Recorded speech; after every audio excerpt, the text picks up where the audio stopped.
Então, o nosso estudo de hoje é sobre o provérbio de número 10, provérbio de Salomão, que está aí no meio da Bíblia, na parte profética. Então a gente vai dar uma introdução sobre esse estudo e, diferentemente dos outros estudos que a gente vinha abordando, do provérbio de número 8 e 9, ele difere em algumas particularidades. O Provérbios 8, ele trouxe como se fosse uma narrativa da voz da sabedoria, o que a gente crê que seja Jesus Cristo, nosso Senhor, narrando como ele é, a sabedoria de Deus. E o provérbio de número 9, ele trouxe ali a sabedoria versus a insensatez, dois caminhos, mas eram trechos corridos. Salomão, de forma poética, ele abordava esse assunto durante todo o provérbio.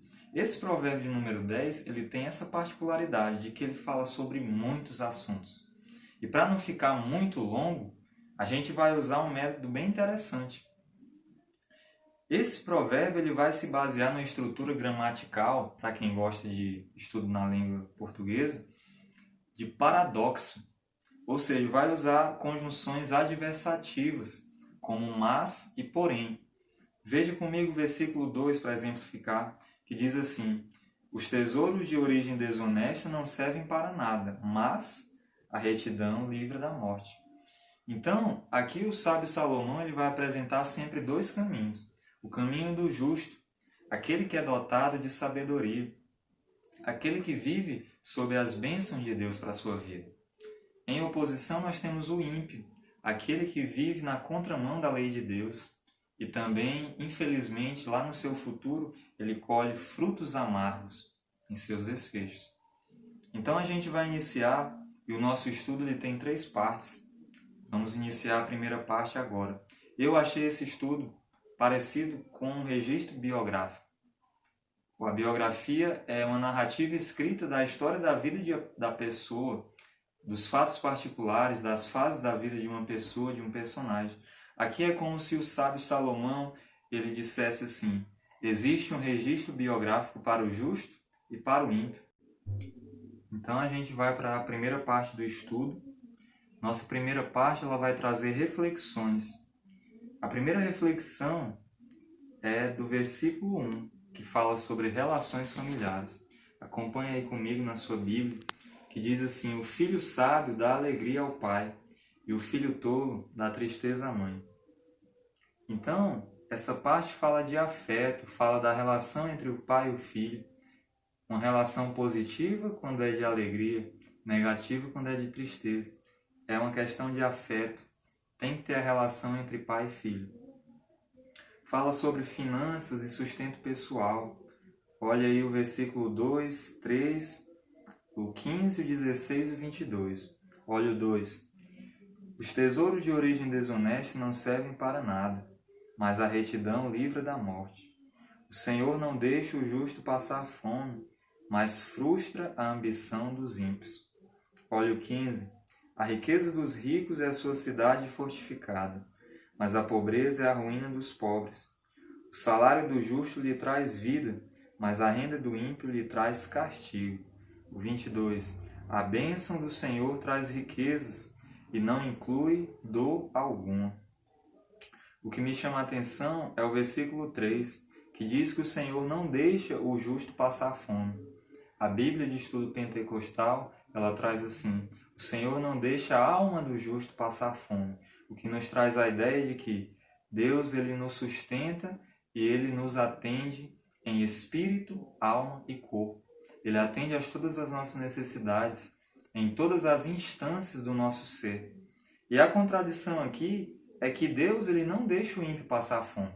Ele é misericordioso, ele dá o alimento ao ímpio também, mas ele frustra a ambição do ímpio. Às vezes o ímpio quer muitas riquezas, quer muitos imóveis, quer aumentar o seu poder financeiro, mas Deus diz que ele é o soberano e que se ele não quiser, o ímpio não aumenta. Isso é o que significa o verbo frustrar nessa passagem. O versículo 16 também diz assim: o salário do justo lhe traz vida. Claro, porque o justo ele trabalha com honestidade. Com aquilo que Deus instituiu ao homem, lá no livro de Gênesis, que diz que o homem ele tem que obter o seu pão através do suor do seu rosto. 6 dias trabalharás e no 7º descansará. Enquanto o ímpio, a renda dele traz castigo.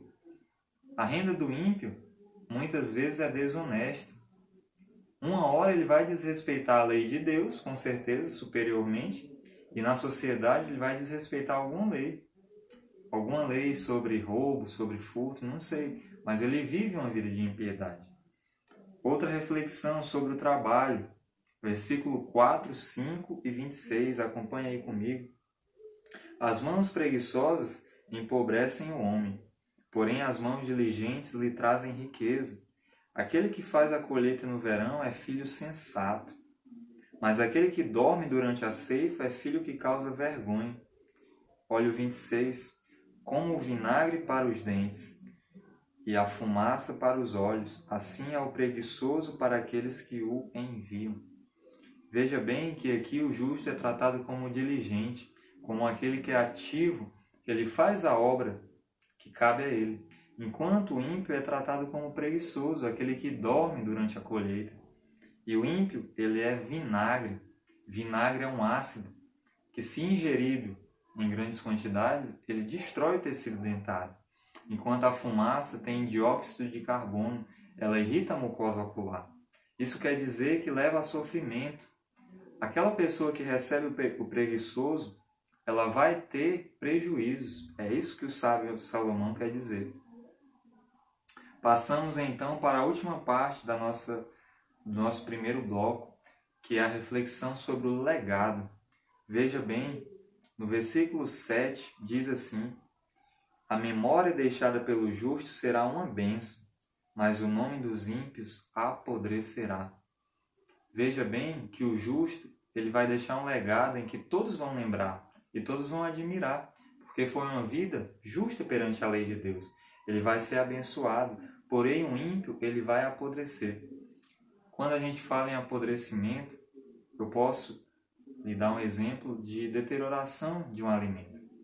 O alimento, para ele ser deteriorado, ele precisa de bactérias do ar do ambiente.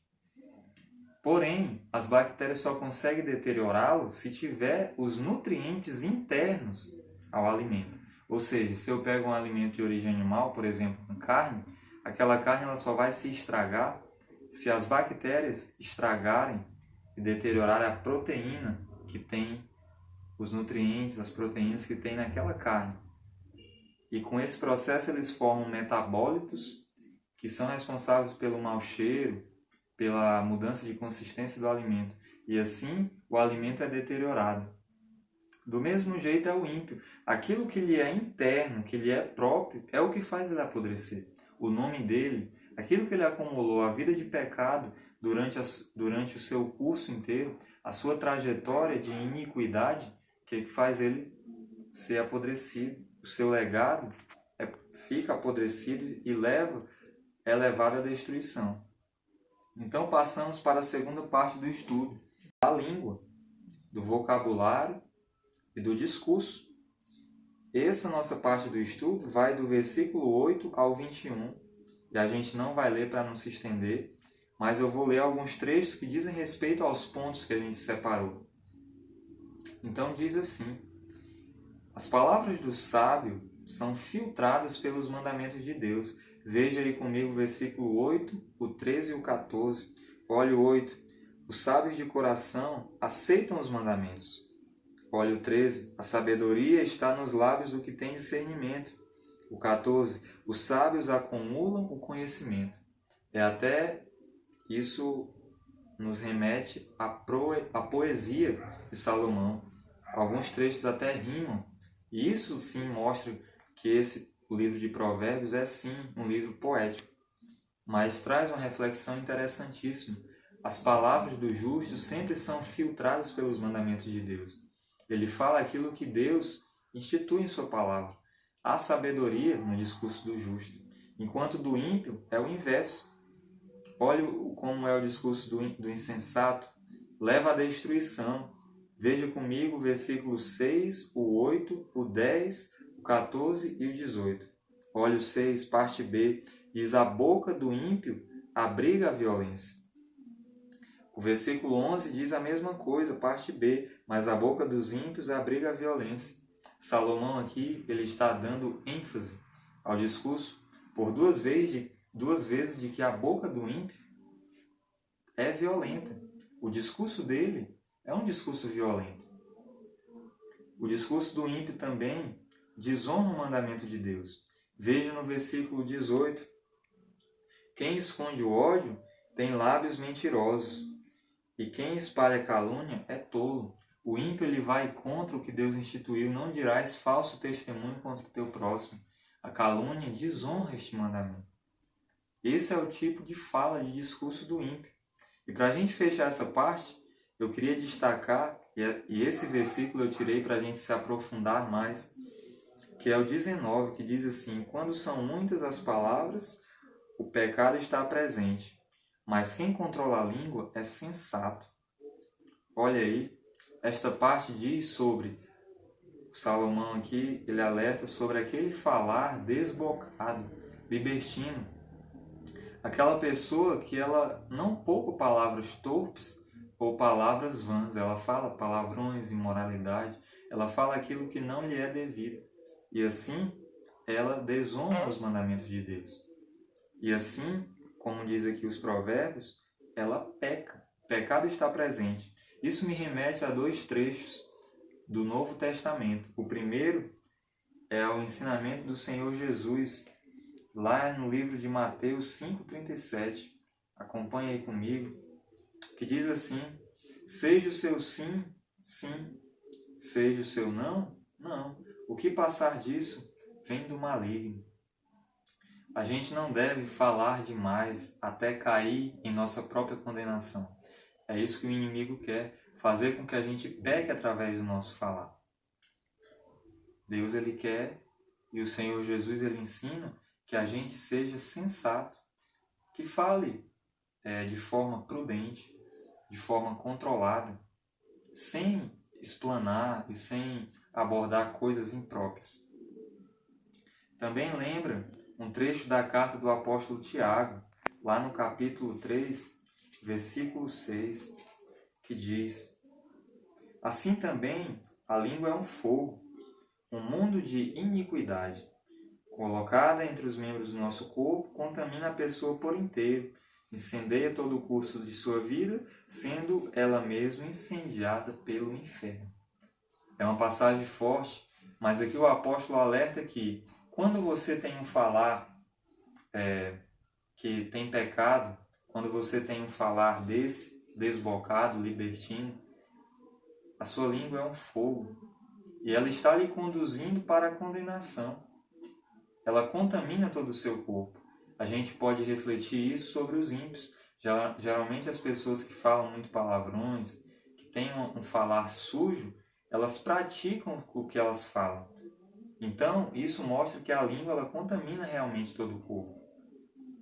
O que nosso Senhor Jesus quis ensinar, e também o que o apóstolo Tiago quis ensinar, é que nós devemos ser o sensato. Olha o que o Provérbios no versículo 19 diz: mas aquele que controla a língua é sensato. O sensato, por significado, é o prudente. O prudente é aquele que ele pensa antes de falar. Olha esse conceito de prudência, é do escritor Tiago Brunet. Ele diz assim: prudência é calcular o impacto de uma decisão. Nesse caso aqui, o peso de uma palavra. O prudente é aquele que enxerga o quanto aquela palavra vai pesar e pode pecar contra a santidade de Deus. O prudente é aquele que abdica de algumas palavras para ter um discurso sábio. Esse é o prudente, o que pensa, o que vê o peso de uma palavra. E aqui a gente encerra a segunda parte do nosso estudo, sobre expectativas e fim. Se a gente estivesse nesse raciocínio de biografia, esta parte aqui seria as expectativas do personagem da biografia. Como foi o seu fim. E aqui, como em toda a estrutura do provérbio, Salomão apresenta o justo e o ímpio. Então vamos ver primeiro o ímpio. Olhe o versículo comigo, leia aí na sua Bíblia, 24, 25, 27 e 30. Olha o 24. O que o ímpio teme lhe acontecerá. O 25. Passada a tempestade, o ímpio já não existe. Olhe o 27. Mas a vida do ímpio é abreviada. E o 30. Mas os ímpios pouco duram na terra. A gente fala aqui da fragilidade que é a vida do ímpio. Veja que na tempestade, na tribulação, na adversidade, o ímpio ele não resiste. Também fala-se aqui da brevidade que é a vida do ímpio. O ímpio ele pouco dura na terra. O próprio Senhor ele abrevia a vida do ímpio porque é uma vida de desonra. É uma vida que vai contra os mandamentos de Deus. É uma vida sem esperança.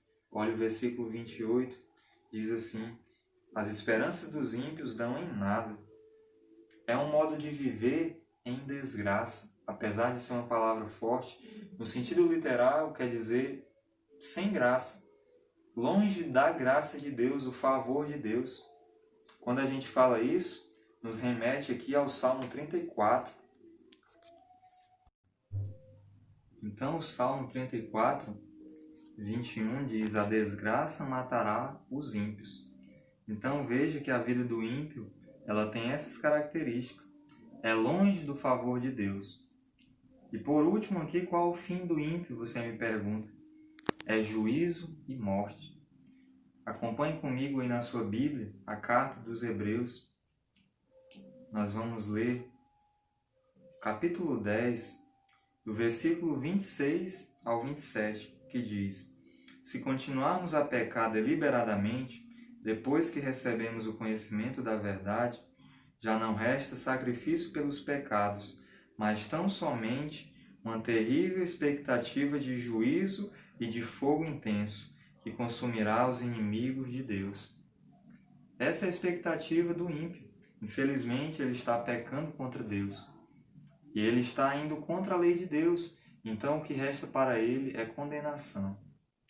Acompanhe aí comigo o Salmo 1, livro 1, no versículo 6, que diz assim: o caminho dos ímpios perecerá, ou o caminho dos ímpios leva à destruição.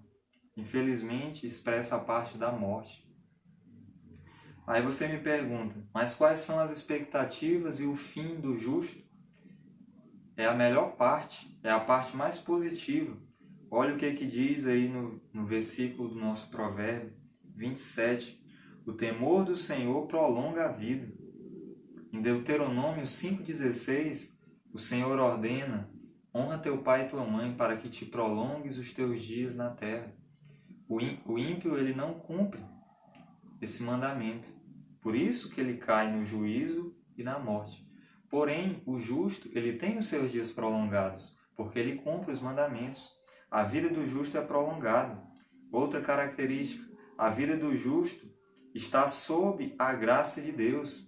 Deus está providenciando, está cuidando, está dando provisões aos justos. Olha aí no versículo 4 do nosso provérbio de número 3, um dos primeiros que nós estudamos. Diz assim: então você terá o favor de Deus e dos homens, e boa reputação. Esse é o justo. Ele tem sabedoria na palavra, ele cumpre os mandamentos de Deus. E para finalizar essa ideia de que o justo está sobre a graça de Deus, nós vamos ler a carta do apóstolo Paulo aos Efésios. Nós vamos ler aqui do capítulo 2, do versículo 5.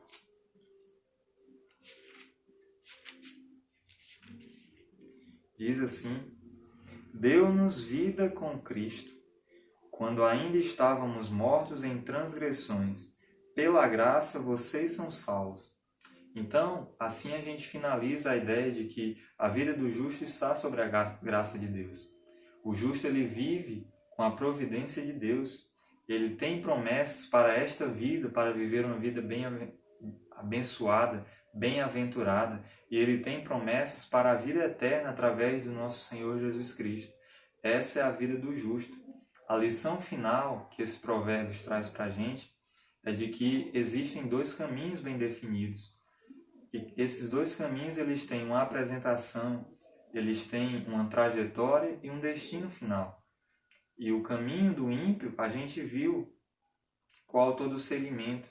é uma vida, infelizmente, conturbada e que ela não tem um bom final. O fim do ímpio é juízo e morte.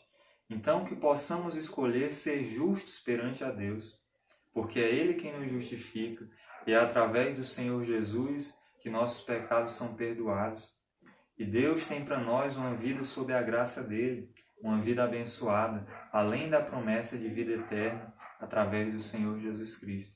Que fique esta lição através deste provérbio. Que você seja abençoado com essa mensagem, que essa palavra penetre o seu íntimo e que você esteja sob a graça de Deus. Amém.